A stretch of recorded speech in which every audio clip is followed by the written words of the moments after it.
Morning, everybody. How you doing? Welcome back to the Spurs Talk Show. It's a beautiful day. It is Monday. It is the 2023 version of February the 13th. Now, whilst I know that tomorrow is the day of love, I still hope that you are doing all the things that keep you happy and healthy with the people that you love doing them with, even today and every day. That is the well wishes that come from this channel. And on that note, guys, if you haven't subscribed to the channel, then why not consider doing it? Join the 5,150 odd souls who have come before you, who decided that they wanted to hang around and be a part of the conversation. And if you'd like to do that, then please drop a comment and of course hit the like button on the video whilst you're there. And if the notification bell tickles your fancy, then give that thing a dong. Why not? Why not? They're all free. They're all absolutely free. Oh, guys, look, we'll start with the bad news that I'm sure you've heard by now. Rodrigo Bentancur, he had his scans yesterday and our worst fears were made real. He's out for the rest of this season, and according to some reports, he may even miss the first part of next season.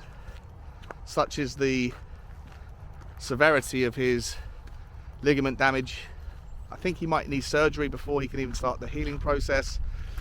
As I said yesterday, coming from someone that's experienced in ligament injuries, even when you come back, I'm not convinced that you ever really trust your knees again after that. They always feel a little bit loose, a little bit wobbly.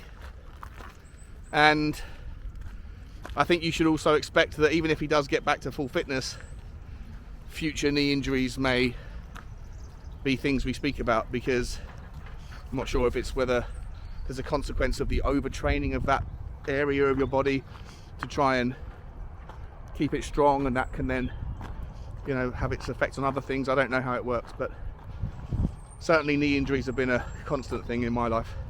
Anyway, sad news for him. I hope you get better soon, mate, and we'll miss you. We're also, of course, going to miss Bissouma, who hasn't had the best start to life at Tottenham, let's be honest. Bit of a disappointing opening part of the season, and he's now down for 3 months, but potentially. So, you know, at best we'll see him for the final few games, but whether or not those games are even meaningful will depend on what the rest of the team can do in the meantime. Of course, the same goes for Hugo Lloris, who's out for 3 months, and even Ryan Sessegnon, who's out for 8 weeks, I think, with his injury. And I know people don't really have that much faith in Ryan Sessegnon or hold him in too high a regard, but actually the absence of him from our options pool is pretty significant. And as far as bringing back loanees that are out, like Reguilon or Harry Winks, as far as people have told me who looked into it, none of those players can be recalled, or if they can, it's by mutual consent, but it's incredibly unlikely that any of that stuff will happen. So we are where we are. We're stuck with what we've got, and we spent 2 hours last night on Savage Stream trying to figure out what we could do in the meantime. Is the formation 3-4-3 applicable, appropriate for, well, at least tomorrow night's game against Milan, when, as you know, Højbjerg is also not going to be available through suspension. So our only two recognised midfielders are Pape Sarr and Ollie Skipp. And I think behind him you even have Harvey White that's out on loan. So if something was to happen in the game to one of those two players, God forbid, then Alfie Devine, I guess, would be the next recognised midfielder. And look, Kuva made a good point. He was trying to push the narrative, trying to throw some positive spin last night, saying, you know what, sometimes there is this come of the hour, come of the man thing, and I can appreciate that. I can get on board that. You just never know with young bodies and minds, how people are going to react to the pressure. I've been impressed with Pape Sarr from what I've seen of him. I liked Ollie Skipp last season. I don't know how he's recovered fully yet, really, from his long-term injury in the summer. But what I would say is that you just never know how these people can react to the opportunity that presents itself. You know, out of adversity comes great opportunity.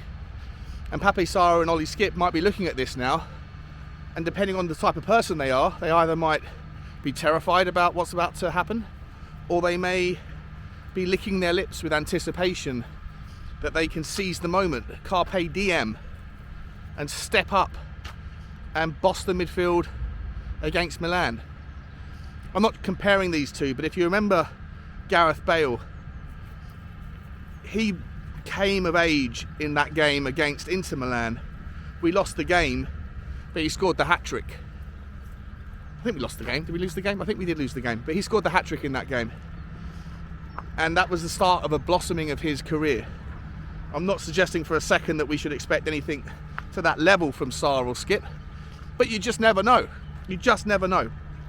And if something was to happen where one or both of them were to actually level up and very quickly cement themselves as an integral part of the machine for not just that game, but for the remainder of the season and into the future, then good things can happen. I try to see the positive, but of course on paper it does look pretty tough. And we did spend a lot of time last night trying to figure out if Conte was going to go 3-4-3 and go for it. Milan are not the team that they have always been in the past. They're struggling. They've got a decent squad of players. They've got some very good players, very talented players, but they're also a team out of form or with volatility. One second. And so look, with regards Milan, very good team of individuals, but like Tottenham, struggling this season, volatile form, could go either way. And so it makes me ponder, and that's what we were pondering last night, what will Conte do? Will he go with the 3-4-3, rely on Sarr and Skipp, hope for the best? And maybe the only real change would be to bring Romero back in, take Tanganga out, possibly swap Dyer for Longley if Conte reflects on Dyer's performance in the same way that most of us have done. And then do you bring in Emerson Royale? Because you can't pivot Perisic. And as I said before, I don't think at the moment that I would trust our back three to have the offensive shape of Perisic and Porro on the pitch with such apparent lack of defensive aptitude. That to me is an issue. There was highlight reels. I watched the game, the Leicester game, in real time, and obviously we all saw the defensive mistakes that Porro was making and how he was ripped apart and pulled over out of position. But there was a highlight reel going around of just the good things that he did on the ball against Leicester, and you can clearly see he has that technical ability to move the ball with pace. He's quite calm on the ball. He did some tricky things. So I'm very confident and positive about the on the ball stuff, more so than I was just watching it in a 90-minute kind of game, because it was overshadowed by the defensive frailties, and I'm still worried about the defensive side. So on that basis, I don't think that Emerson Royale should be exposed to Leao on tomorrow night's game. So I think Emerson would come in for me if he wants to go 3-4-3. There is the option that you could park the bus. You can still technically do that with a 3-4-3, but as I say, the players that fit the 3-4-3, Perisic, whatever, it gets a little bit. Even the parking the bus is a porous system. Or you could move maybe, and I don't really expect him to do this, but there is the option, and this is again clutching at straws. It's real, like there's threadbare options here, but you could maybe make the argument, because of the lack of experience of Sarr and Skipp having played together, let alone played for Tottenham at all. You could maybe make the argument to go to a back four and play Davies on the left, Longley and Romero and Emerson on the right, with say Sarr and Skipp in front. and then ask of slightly more defensive responsibilities from someone that was to sit in front of them in like a 4-2-3-1 formation. Maybe Richarlison has got that kind of tenacity where he can get back and get stuck in. Maybe not. He's not a technically competent defender, but certainly he has the drive and the gusto to get stuck in and make things difficult for players. Or you could go to a 3-5-2 and ask Eric Dyer to kind of sit in as a defensive midfielder. All of these options are horrendous in isolation. I don't really want to see any of them, but we have to get through at least this game without Pierre-Emile Højbjerg, and they were the kind of considerations that we put to it.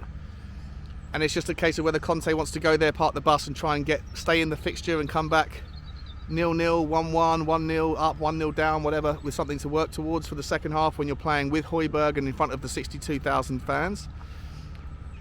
Or do you go there and go for it and just think, well, we'll try and do the counter attack, and we set up like a 3-4-3, but actually when we don't have the ball, it's a 5-4-1 or a 4-5-1, and then just break hard and fast when we can, if we can regather the ball like we did against Manchester City.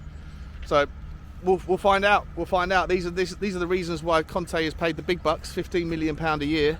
Figure this stuff out, mate. It's not easy for anybody, but it is what it is. I'd like to think that maybe one of Sarr or Skipp, or hopefully both, can seize the moment with both hands and go with it. Obviously, we've got to worry a little bit about Fraser Foster. Let's see what he does. Can he have a better lower centre of gravity? Can he maybe get down to a couple of the long shots that might be coming his way? We'll find out. I did see in the news today that Tottenham actually did, in fact, try to sign Ben Foster, believe it or not. They tried to invoke that free transfer, but the Premier League apparently said no to it, and that it was supposed to be only used in special dispensation circumstances, which, if this isn't one, I don't know what is. But apparently the Premier League said no to Ben Foster, and so we are with Forster and Alfie Whiteman and Brandon Austin for the rest of the season.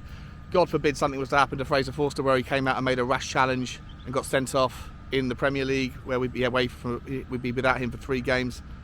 And in the transfer news today, Daily Mail was saying that Tottenham are making concerted efforts to try and do a double swoop for Atletico Madrid duo Yannick Carrasco, the left winger, left midfielder, has even played left back before, and he can play on the right hand side as well. And also Jan Oblak, the goalkeeper. I think you're going to start to see a lot of the transfer rumours now start to pick up over the next couple of months, because Tottenham are desperately looking for one anyway. And of course, with Hugo Lloris missing at this stage in his career, depending on what happens with the recovery from his injury anyway, I think that might expedite the process. The timing couldn't have been worse, obviously, but it is what it is. Roll with the punches. Jan Oblak, for me, very, very good goalkeeper. I remember him making absolute world-class saves for Atletico Madrid. And Tottenham do have a good relationship with Madrid. Allegedly, the history of doing loan deals and things has built some sort of relationship between Levy and his counterpart. I don't know if Jan Oblak's the right guy for me. I think he's a very talented goalkeeper, but I hear from a lot of people that are, that watch more of the La Liga. They say that whilst he's not old for a goalkeeper, he may just be starting to get past his best, and we should probably look and turn our attentions elsewhere. Players like David Raya have been often touted, often linked. I'm a big fan of Ilan Meslier, the Leeds United goalkeeper. Young player, very young. I thought he put in a really good shift against Manchester United over the last couple of games they played. I think he's got raw potential. Still makes mistakes, but who doesn't? And especially at such a young age, you could have him, and if you gambled on him and he turned out to be as good as I think he could be, then you might have just set yourself up there for a goalkeeper for a long time to come. And talking of long times to come, there is a long time to talk about these things to come between now and the next time the window opens for Tottenham Hotspur Let me know your thoughts, guys. How do you want to set up? What would you do? Would you go 4-2-3-1? Would you stick with the 3-4-3 and hope for, you know, a levelling up from Sarr and Skipp? Do you think one or both of those can become, you know, a grasper, a seizer of the opportunity, a carpe diem advocate? And if so, does it really matter? Because when we don't have the ball, it will be 4-5-1 or 5-4-1, depending on whether the instruction from Eric Dyer, if he is playing, is to do what he did against City and step up, or to stay back in a flat bank of 5. Would you play Porro ahead of Emerson, or would you go back to Emerson for this one? Let me know, guys. Like, share and subscribe. I'll see you on the watch along tomorrow. I might even do one of these beforehand. Take care, guys. Bye bye.